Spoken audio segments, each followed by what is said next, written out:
Welcome back to another episode of the Limitless Athlete podcast. My name is Tom Foxley and I'm the founder of Mindset Rx'd.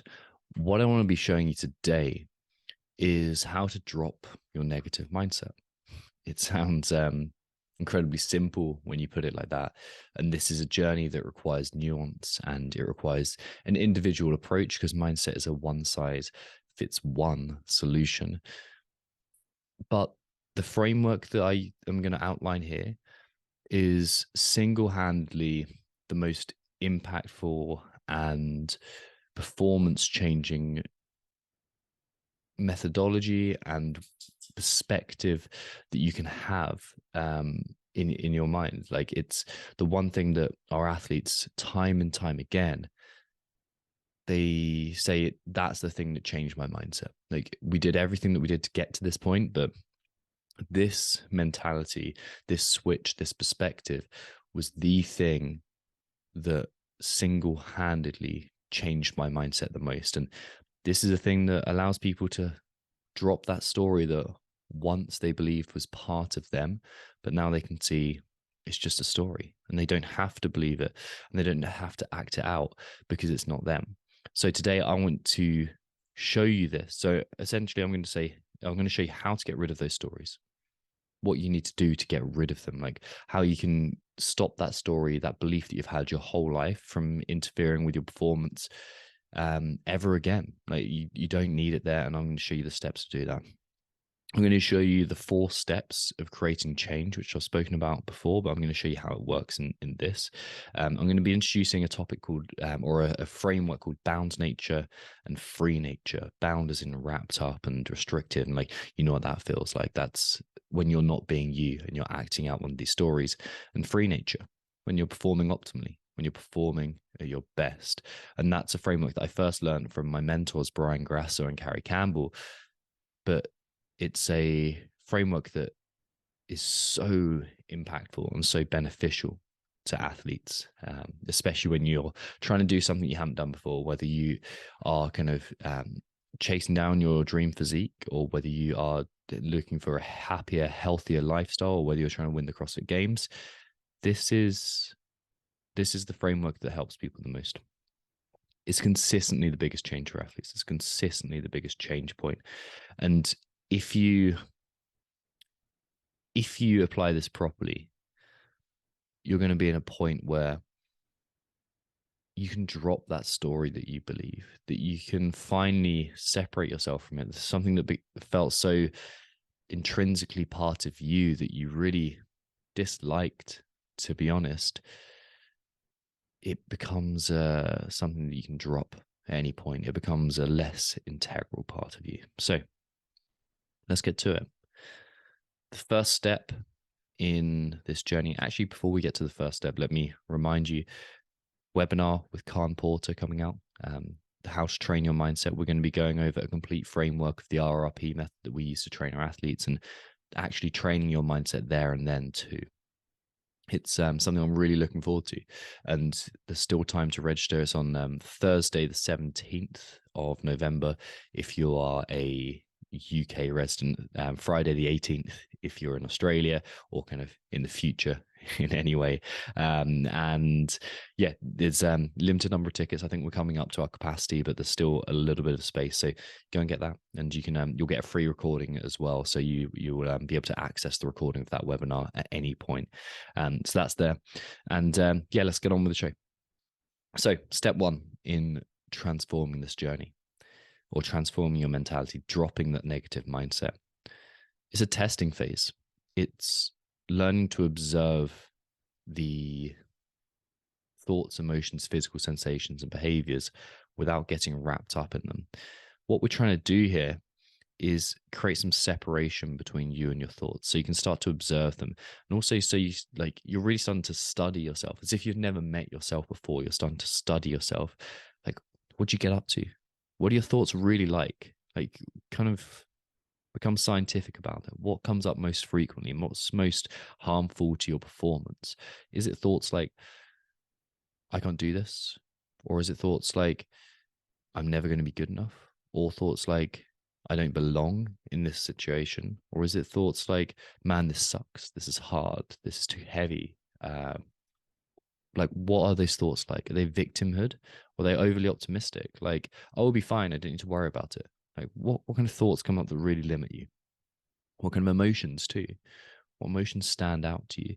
Are you constantly lethargic and kind of depressive and sad about life, or are you overly buoyant and or kind of like over like carefree to the point of it not helping you? No, we're trying to pick up these non-serving stories and get rid of them through observation. Are you anxious, fearful, stressed out? We got to get to grips with those emotions. Physical sensations too. What does your body feel like? Make a study. Like you've spent so long living in your body that maybe you've stopped feeling what it actually feels like. Maybe you pushed it all away. So get to know it again. Same with behaviors. What do you do? What do you get up to? When you're acting out a story that doesn't help you, what do you actually do? So our first step is this testing phase. Study yourself as though you've never met yourself before. Make a kind of an individual case study of yourself. See what's happening.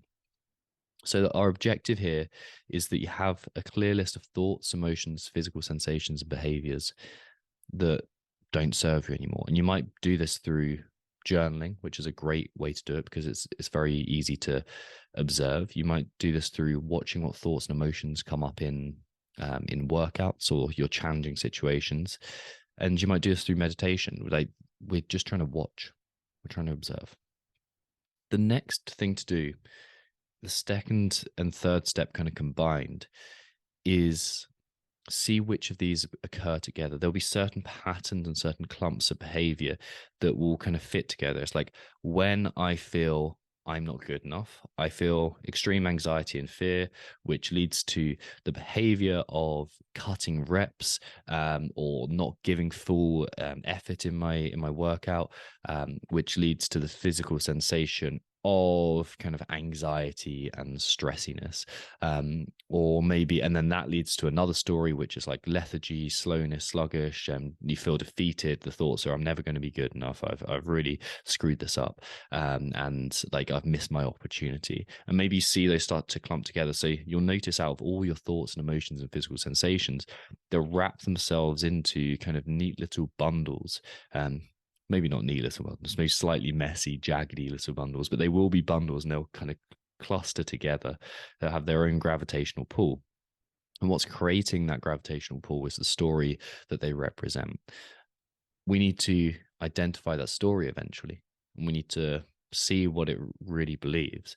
And so at this point in your how to train your mindset, how to drop your negative mindset journey, you want to have these distinct clusters of thoughts, emotions, physical sensations, and behaviors that show up together. When you do that, you can become more aware of them. The kind of step 2A or step 3 or step 2B, sorry, here is like you're trying to essentially see that these show up in roles, ways of acting, like stories that you're acting out. They're characters that are not you, that you are acting out, like characters that you're performing. It's a role, it's not really you. This is why I feel so shitty when you experience them, because they're not you. Like these roles are roles. You've probably seen them acted out by other people, or they arrive to protect you from a challenging situation when you're more vulnerable. So you develop these and they're kind of useful tools, but then they run their course. Eventually you want to identify the story at the heart of it. And a good way to, because you're so close to the problem, you might struggle to identify what that story is. So again, we practice observing yourself as if you're someone that you've never met before.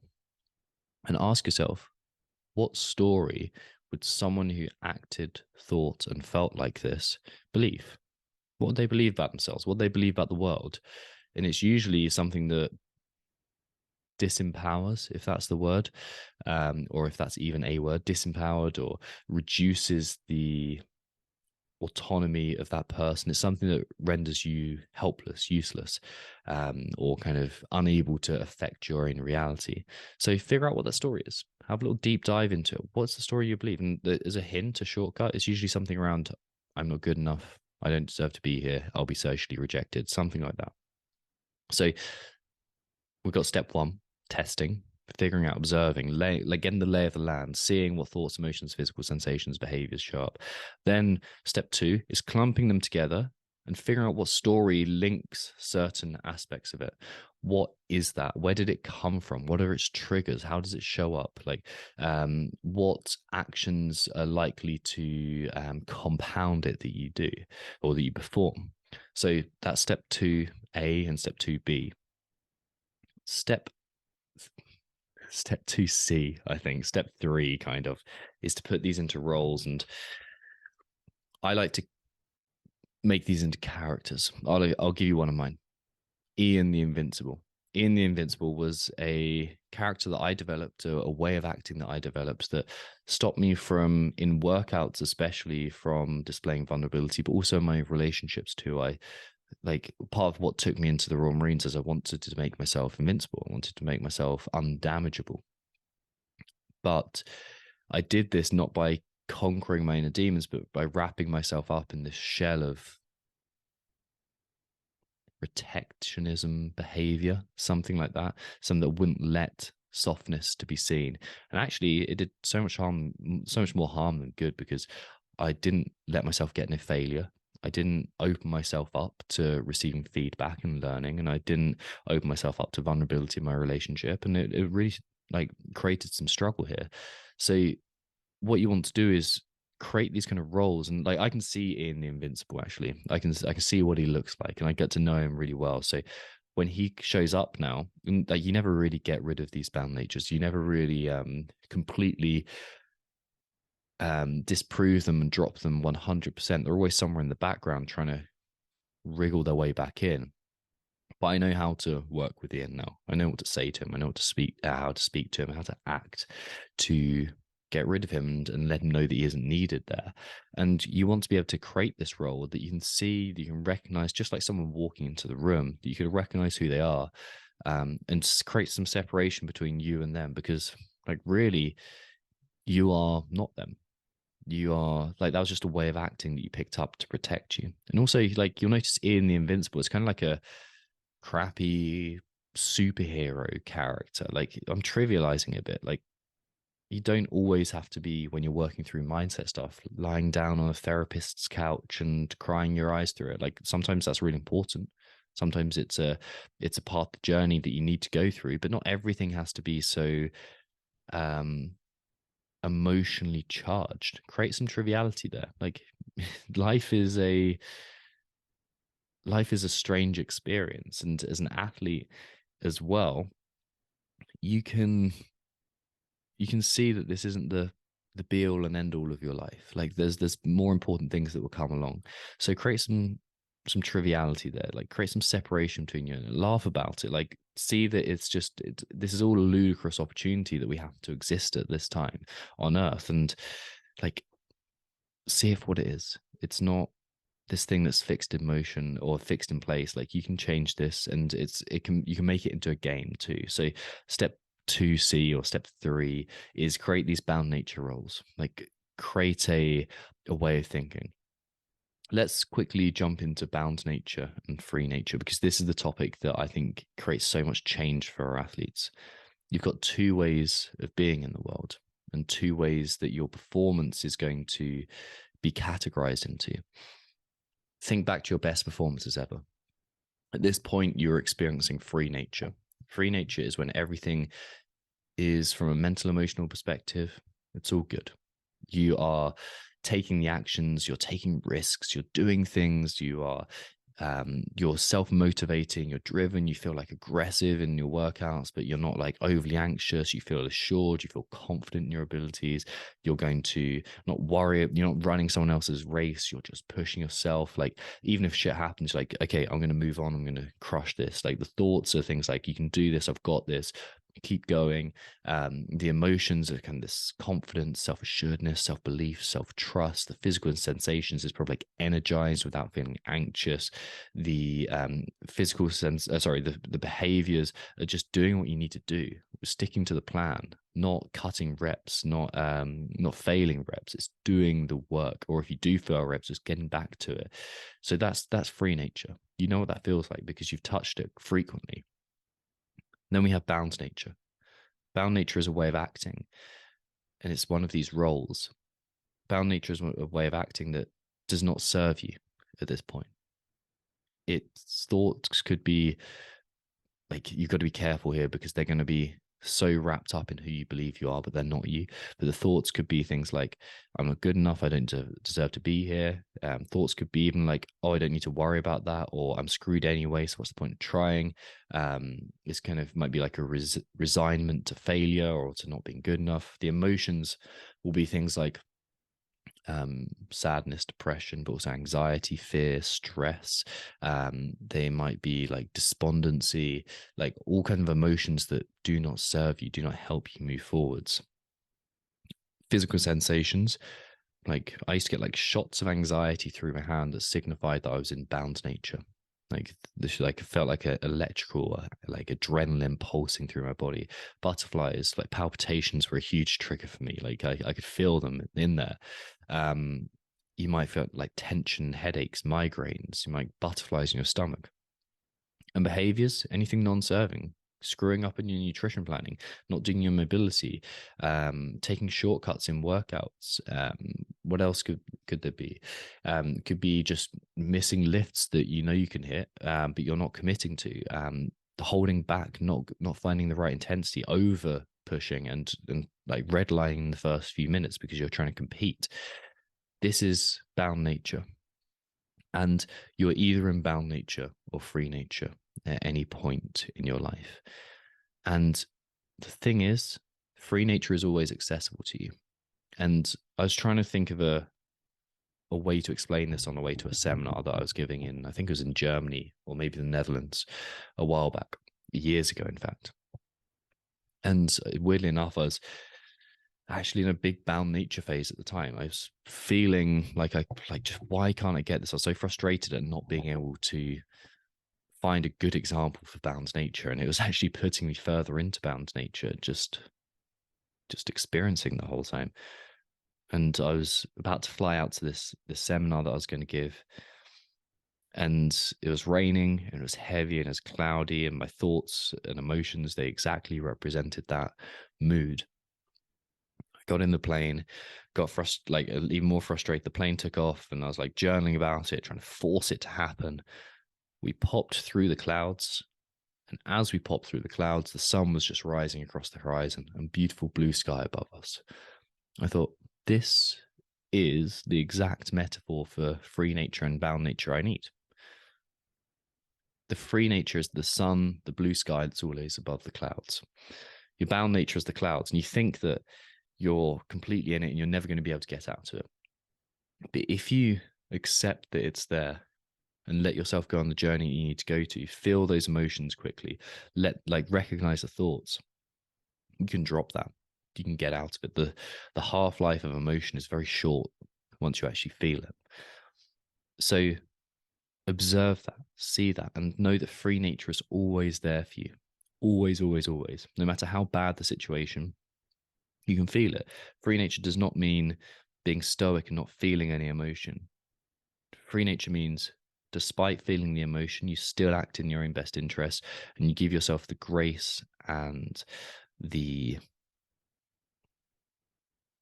self-trust to feel what you're feeling. So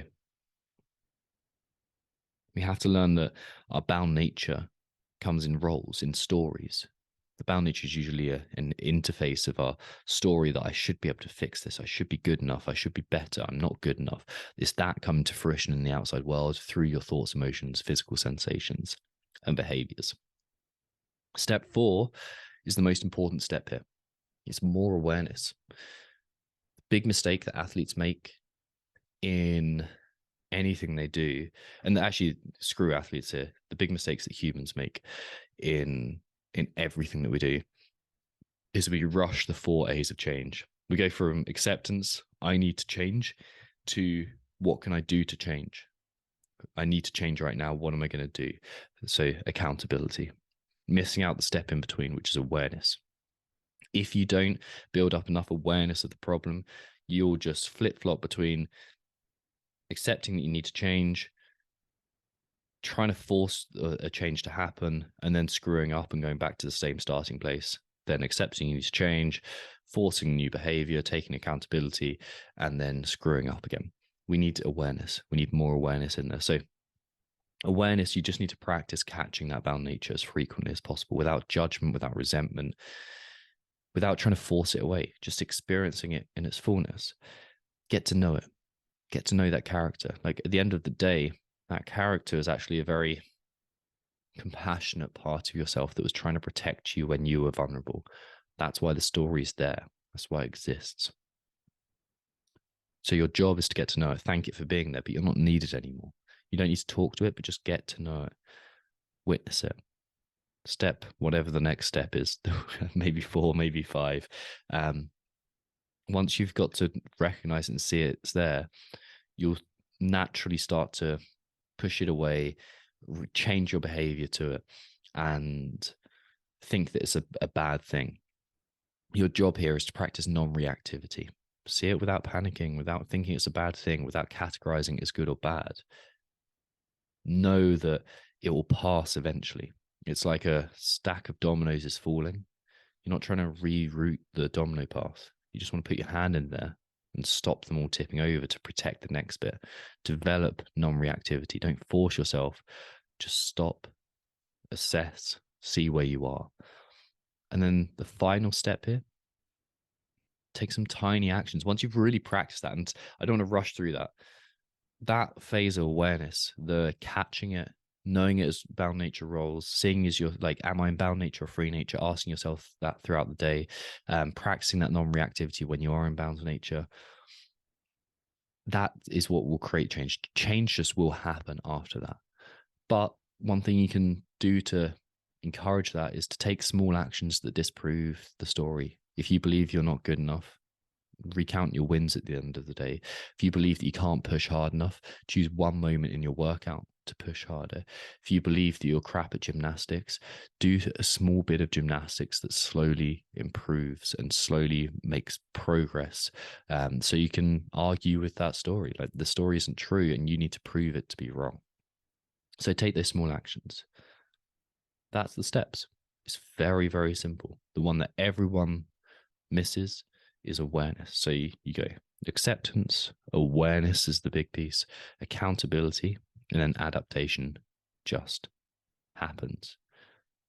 We're going to be going into way more depth of that with Calm Porter, not necessarily through the idea of bound nature and free nature, but through the idea of identity, which is a different lens to come at this through. If you haven't got your tickets yet to the webinar, make sure you turn up, get your tickets. You can do that by heading to our Instagram profile and checking out the link at the top there. And yeah, sign up $49. If you don't like it, we'll give you your money back, although I have no worries about that happening at all. Like, there's so much value in there that it's ridiculous. And we'll be actively coaching you in this as well. And it's a chance to get a lot of help for your mentality. So yeah, and Khan's going to bring the athlete side of it as well, the perspective of what it takes to do this at the CrossFit Games. Like, how do you get to that level? Anyway, team, I'm going to leave you for another episode, another week even, and I'll see you next week for another episode. Make sure you follow us on Instagram, which is Mindset Rx, so Mindset Rx'd.